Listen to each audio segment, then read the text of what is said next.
how to verify identity in Google AdSense account. Hello everyone, welcome to our channel. Let's see how we can do it. For this, open up your AdSense account.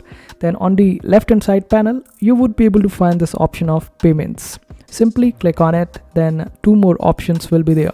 The first one is payment info and second one is verification check. Simply click on it and then you would have to do two verifications. The first one is identity verification and the second one is address verification. In identity verification, you would have to upload the document or the photo of your ID card that you have selected. Make sure that you select the ID which is eligible in this process. So make sure that you go through the terms and conditions and upload the picture of your identity, and they might also ask for a selfie.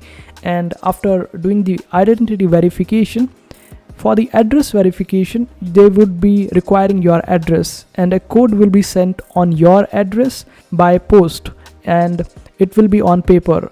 So this will be a secret code sent to you for verification. It might take few weeks for this particular code to arrive, and after that you would have to put that particular code in the address verification. After that, your address will also be verified, and after these verifications you would be able to enjoy the AdSense. And this is how you do it. I hope this video was helpful. Make sure to hit that like button and also subscribe to our channel for more helpful videos.